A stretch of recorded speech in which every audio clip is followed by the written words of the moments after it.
Nama Om Vishnu Padaya Krishna Prishtaya Bhutale Srimate Bhakti Vedanta Namaste Saraswati Devi Gauravani Pacharne Nirvishesha Shunyavadi Paschatya. Hare Krishna. You look better. Thank you. I feel better. You said something? I just translated what you said. You're agreeing. No, I translated what you said. Oh, you translated it. I hope you agree also. Yeah, I agree. Good. Maybe we should start. We go around all the congregational devotees with clippers. Improve their hairstyle. Now, I'm going to speak on Vishnu Sahasranama now. So there's no verse that we'll chant now. Sri Vishnu Sahasranama, name 693, Punya-kirti. The previous name was Punya, and this name is Punya-kirti. It has sounds similar to and is similar in meaning to the name Punya-shravana kirtanaha. You've all heard this Punya-shravana kirtana from Srimad Bhagavatam. Which verse?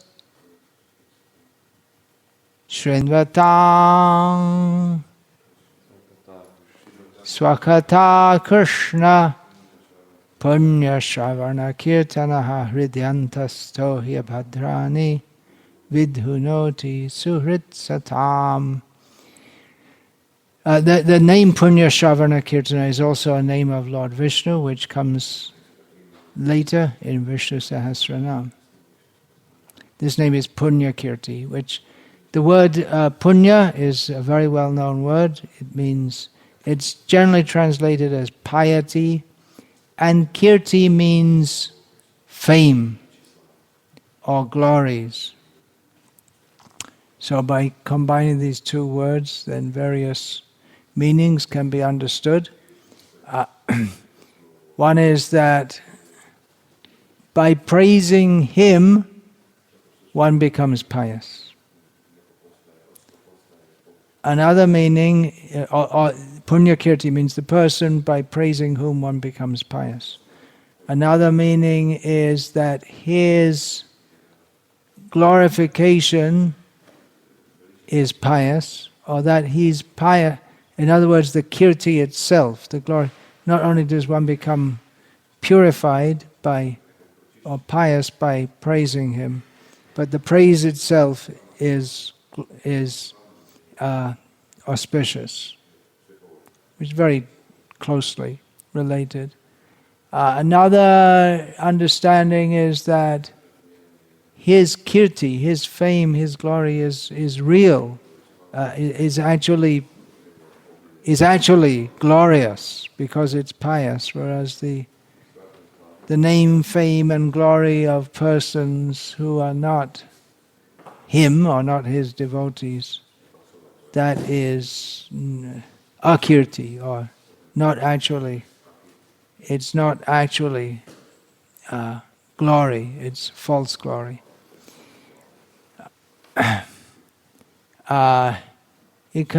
So this also suggests that kirti, that word is also similar to kirtan. Kirtan means to praise or glorify, and kirti means praise as a noun, glorification. So that also gives the ideas that among all the methods of worshipping Krishna, kirtan is especially mentioned as being pious here in this name. Baladev Vidyabhushan, our Gauriya Vaishnava commentator on Vishnu Sahasranama, he gives the understanding of this name is that chanting his glories purifies all living entities. Parashara Bhatta, the first Sri Vaishnava commentator on Vishnu Sahasranama, says that his glories are purifying, especially when chanted by his devotees. Baladev Vidyabhushan says it purifies everyone, but especially the devotees. Because the devotees, in glorifying him, have no other motive than to glorify him simply out of their love for him. So that is most purifying. Others may glorify him just like, they may be devotees also, not exactly devotees, but they may be in the category of preliminarily pious people. That is mentioned in the Bhagavad Gita, Chaturvidha bhajante mang jana sukritina arjuna, artho jignasur artharti gyani cha bharatarshava. Krishna says that 4 kinds of pious people worship me. The person who is distressed, the person who is desirous of wealth, person who is curious, and one who is actually in knowledge of my glory. So the Gyani Twatmaiva Me Matam. The Gyani is the best, Krishna says, because he's actually doing it out of love for the Gyani, in the sense that he knows who Krishna is, he knows what his relationship with Krishna is, and he glorifies Krishna on that basis, worships Krishna on that basis. Other people, they go to Krishna, especially the distress and the desire of wealth, they go to Krishna in the manner that a sycophant approaches a wealthy man. You know that word, sycophant? You don't have that in your language? No? It means someone who praises someone not very sincerely because they want to get something from them. You have that word? No, I'm surprised you don't have it. It sounds pretty Latin, but you have less words from Latin in your language than we do in the Queen's English. What's it? Like a flatterer. Flatterer, that's another word. There are many different words could be used in English. Sycophant is, I guess, the most common. Yeah. What is the word? Sycophant. Yeah. Sycophant. So someone he glorifies someone, but it's just like a poor man may glorify a rich man. He doesn't actually care for the rich man, but he wants some money from him. So he thinks, let me butter him up. There's a saying in English, butter him up, and then he'll give me some money. There's a saying in English, flattery gets you nowhere. I don't know where that saying came from, because flattery works in many cases with rich and powerful people. Of course, they may be aware that many people flatter me just to get something out of me, but I'm not going to give anything to them. But Krishna, he is so kind that even people approach him not very sincerely, but just by the fact that they approach him, their initial purification takes place. Just like if you approach fire for the sake of heat, you also get light. That's an example. Of course, in the blazing sunshine, you wouldn't approach the fire for heat. Or here's an example: in the cold winter, when you're cooking, you light the fire for cooking, but automatically the kitchen becomes warm. So people may prefer to do kitchen service in the winter and not in the summer. Of course, here in the West, the buildings are all heated in the winter. That's still not there in India, mostly, even though it gets cold in the winter. In North India especially. And what to speak of up in the Himalayas. Badrinath becomes evacuated for several months a year. It's just too cold to stay up So Krishna purifies everyone, and especially his devotees, because they're approaching Krishna to glorify him. They may not be completely pure devotees, but those who glorify him, who are on the path of pure devotional service, they approach him with the understanding that by glorifying him, I will be purified. And they want to be purified because they know that impurity means the desire not to glorify Krishna, or lack of desire to glorify Krishna. So they want to be purified from that, and therefore they glorify Krishna. The process of sadhana bhakti is to engage us in hearing and chanting about and serving Krishna in various ways in the association of devotees. So that's all very purifying. So those who approach Krishna for the sake of purification, they specifically get purification. Those who approach him for money, they may get money and they get purification also. But the purification is to a lesser degree. Verse from the Vishnu Purana, some verses have been quoted by Parashara Bhatta in this regard. Nama Sankirtanang Pungsang Vilayanam Anuttamam Maitreya Ashesha Papanam Dhatu Nama Eva Pavakaha. This is addressed to Maitreya. Just as fire purifies metals, the recitation of the names of Krishna, or Nama Sankirtan, which has unsurpassed greatness, destroys all the sins of man. Again from Vishnu Sahasranama. Avasena piyan namni kirtite sarva patakai puman vimuchyate sadya singha tratai mrigaya riva.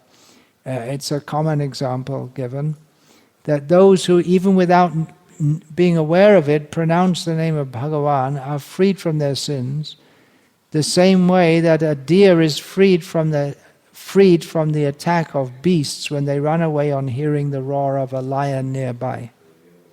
In other words, some hyenas might be attacking a deer, but when they hear the roar of a lion nearby, the hyenas run away and the deer is free, and then the deer has to run away from the lion also.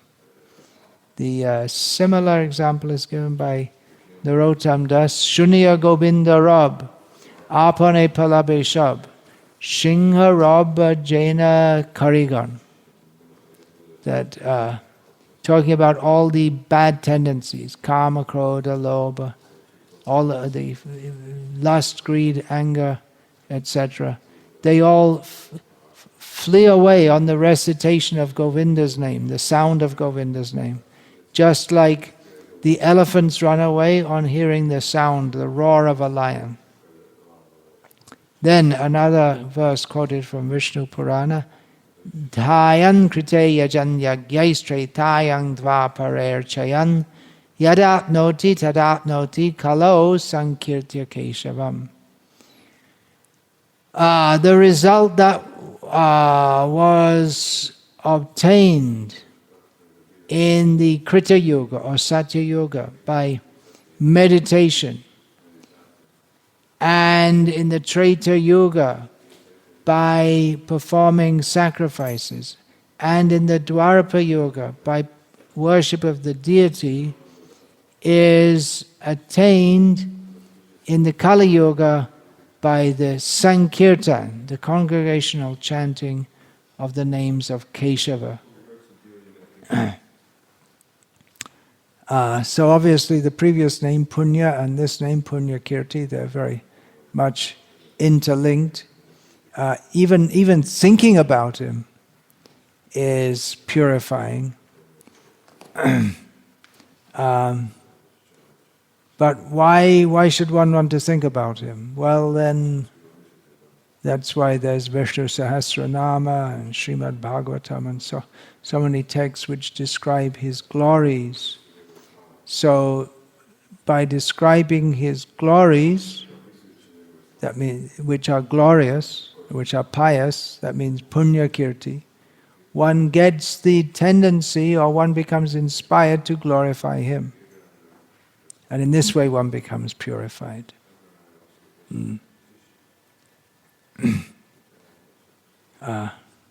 So whoever glorifies him becomes pious, and in this sense his glory itself is purifying. Just like, same example, we come in contact with a fire and automatically we get light and heat.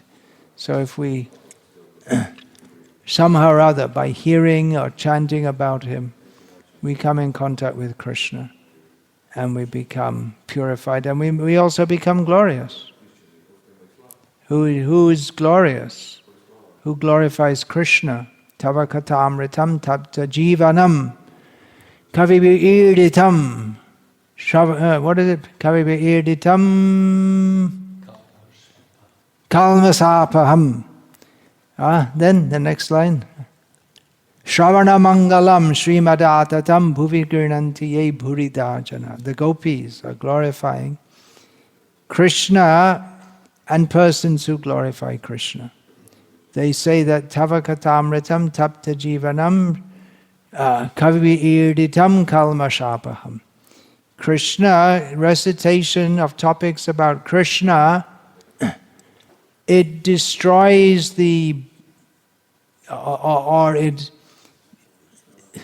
recitation of the glories of Krishna is nectar that the learned persons describe as destroying the sins of people and thus delivering them from the burning anxieties of their life.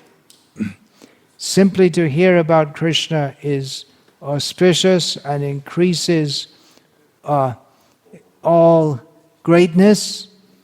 Therefore, persons in this world who glorify Krishna, they are the most magnanimous. So the gopis glorify people who glorify Krishna. And they themselves are the greatest glorifiers of Krishna. So one becomes glorious by glorifying him. One becomes pious.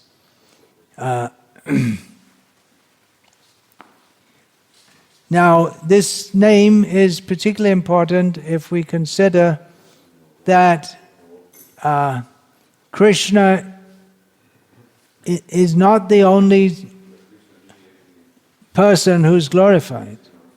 In this world, people glorify all kinds of different people.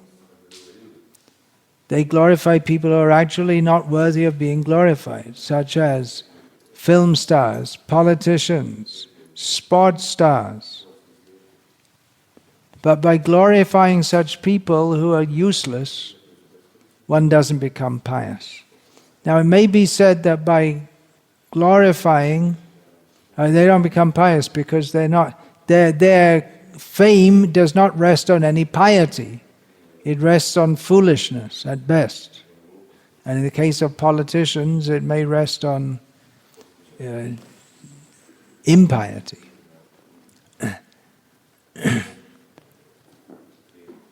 It may be said that worship of demigods is pious. Well, in one sense.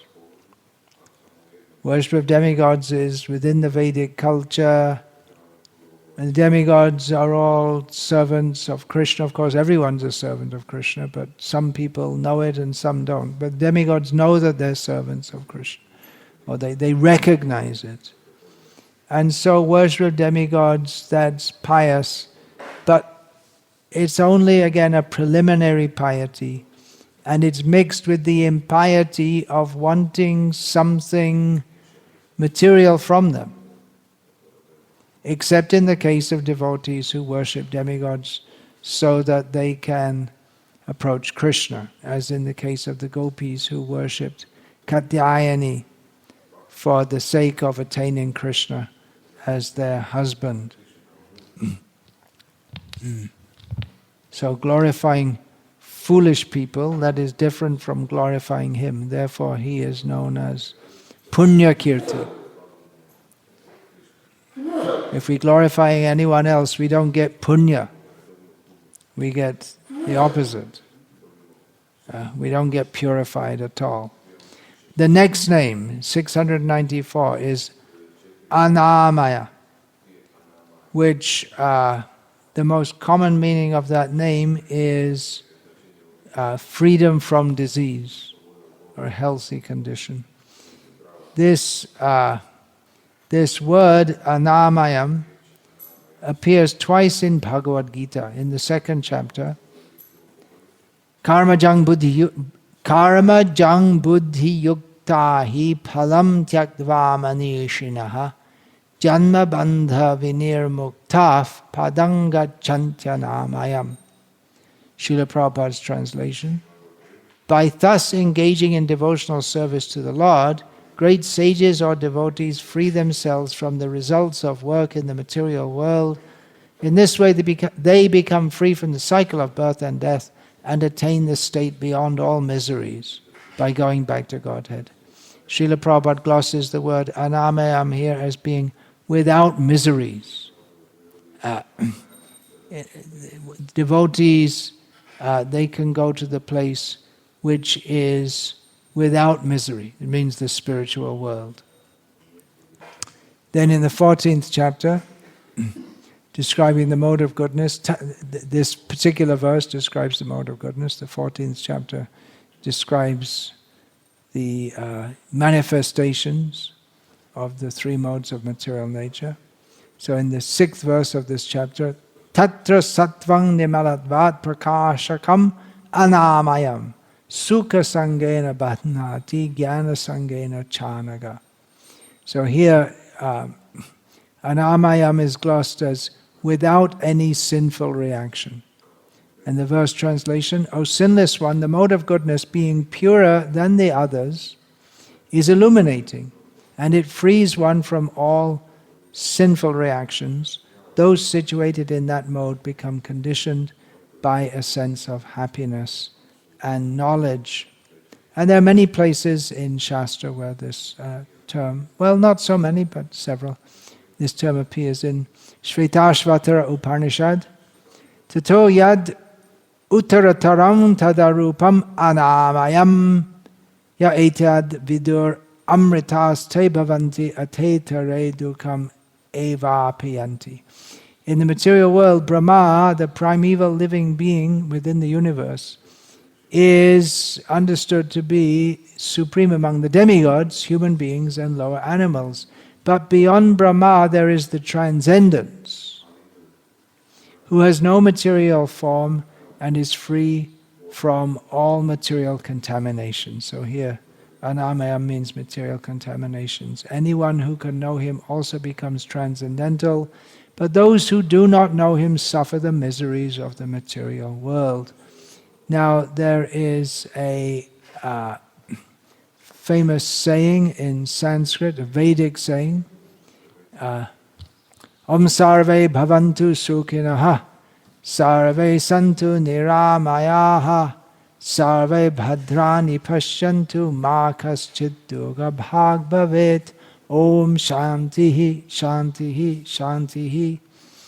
So this is a prayer or a benediction. Let everyone be happy. Srila Prabhupada often quoted that. Sarve sukhino bhavantu. Or sarve bhavantu sukhinaha. Let everyone be free of disease. Let no one partake in miseries. Oh, let everyone see all auspiciousness in their life, and may no one have to take part in miseries. So this name is Anamayam. It means he who is beyond pain or suffering.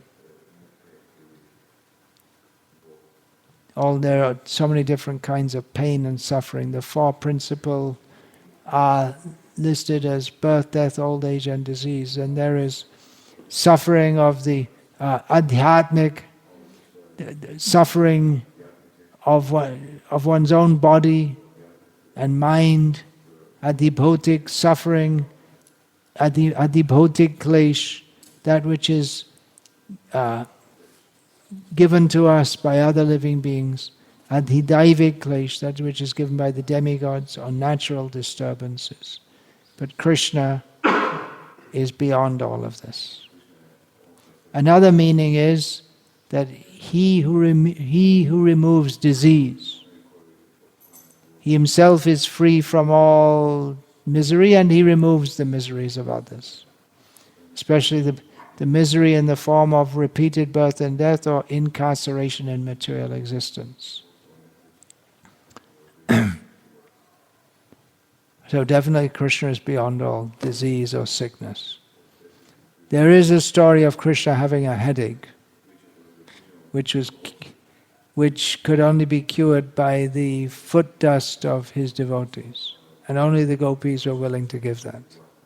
So that may be some pastime.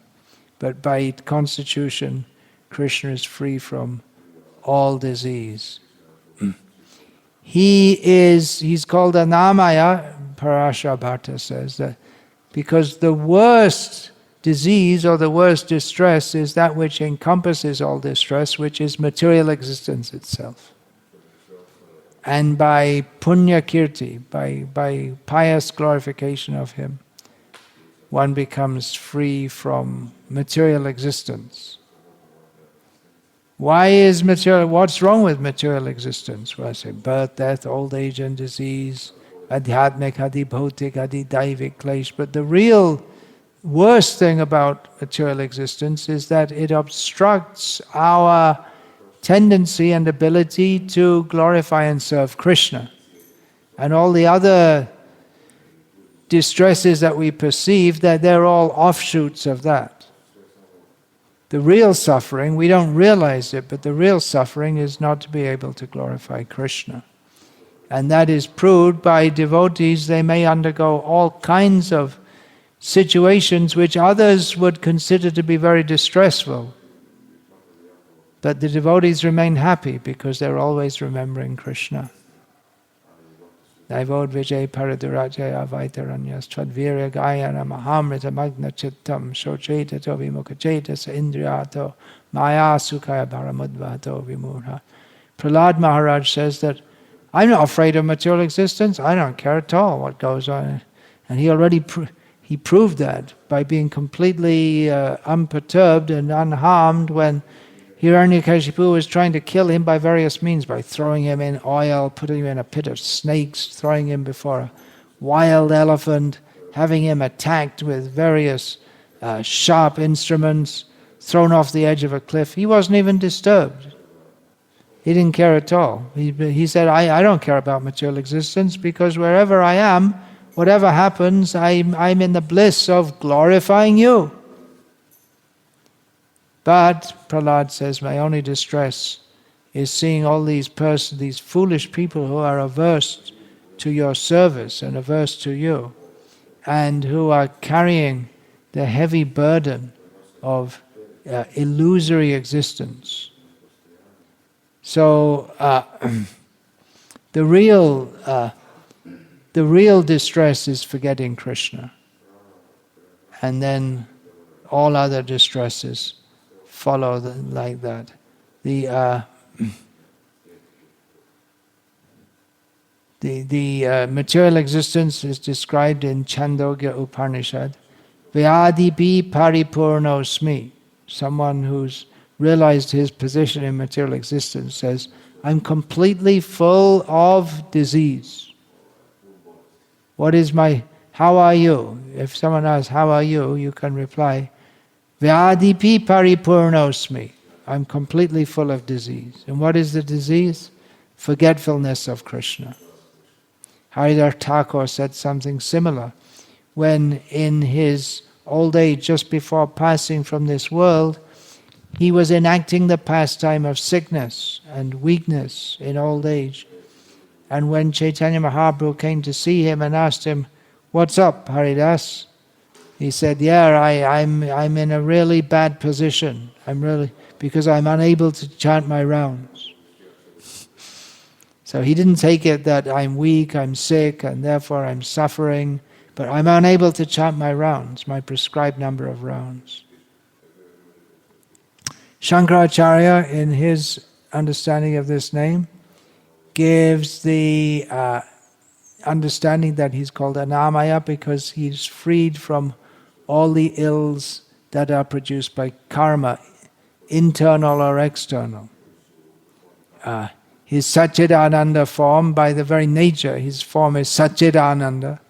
So there's no question of any disease or illness in his Satchidananda form. Or even the mental illness or mental disturbance. Someone may have a very healthy body, but the mind is very disturbed. That's quite common. But Krishna, he's completely perfect in all respects. He doesn't suffer from any miseries whatsoever.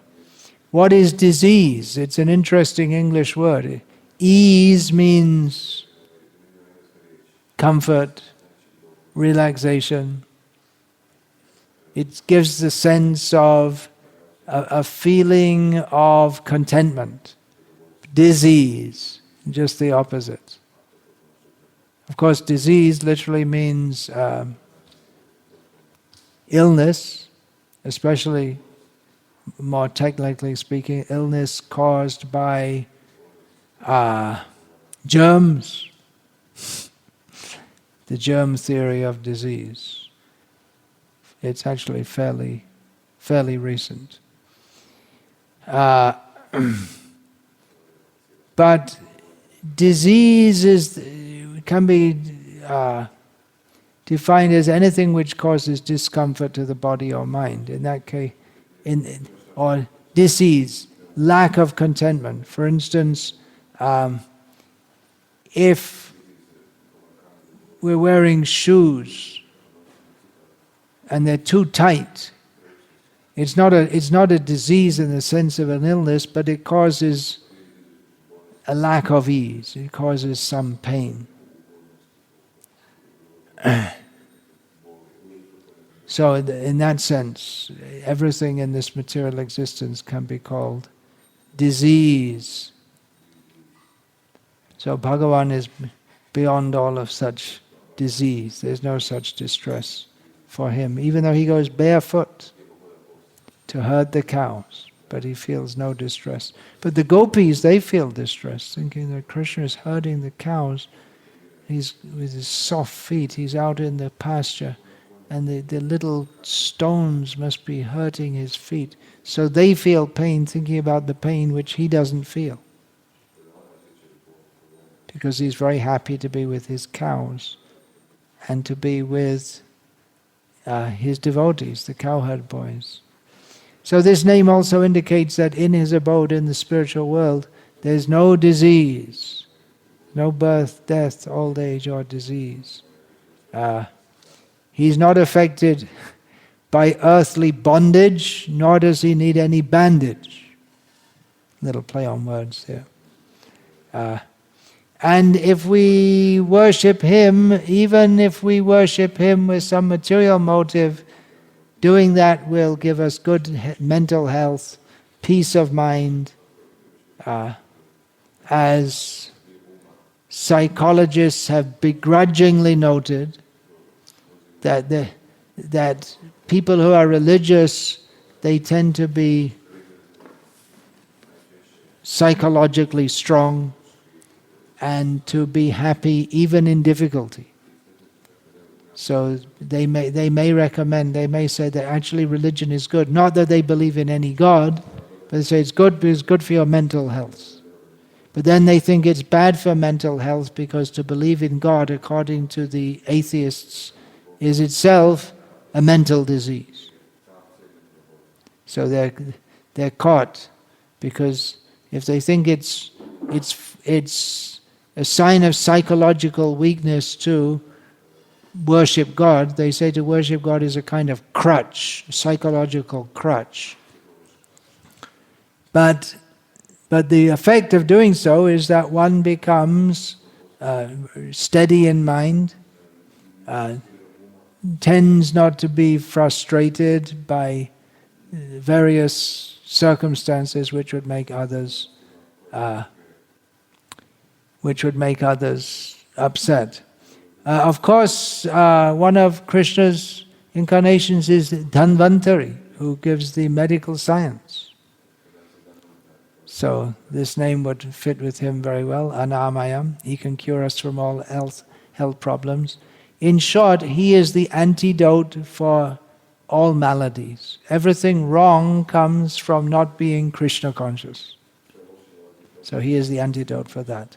Baladev Vidya Bhushan gives the meaning that he is the medicine that cures the disease of repeated birth and death. And in this regard, we can quote from Srimad Bhagavatam, Nivrittatarshaya rupagiyamanat bhaval shaudhat chotra manobhiramat ka uttama shloka gunanavadat puman virajeta vina pashugnat. This verse means that persons who have gone beyond the stage of hankering for material happiness, material name, fame, gain, such persons, they glorify Krishna according to the parampara system. They do so. And doing so is the medicine for repeated birth and death. To glorify Krishna in the parampara system, and especially in the mode of not glorifying him for any material gain, but because one has gone beyond one has already transcended the platform of desiring any material gain. So this medicine of glorifying Krishna, it acts to purify us, and when we become purified from the desire for any material gain, it acts even more powerfully. Usually we think the medicine will take it in the beginning and the effect will be there more in the beginning and it will decrease. As we take it, the effect will decrease. But with this medicine, the first stage is purifying us from material desire. And then when we get there, then we get to the stage where it lifts us up to the totally transcendental position. And glorifying Krishna and hearing that glorification is very pleasing to the mind. Therefore, Parikshit Maharaj, who speaks this verse, says, who will not want to repeat the glories of he who is glorified in the best verses? The only person who would do so is a butcher, killer of animals, or someone who's killing himself by trying to be spiritual but ignoring Krishna, namely the killer of the soul, the impersonalist. Hare Krishna. All glories to His Divine Grace, Srila Prabhupada. Any question about this?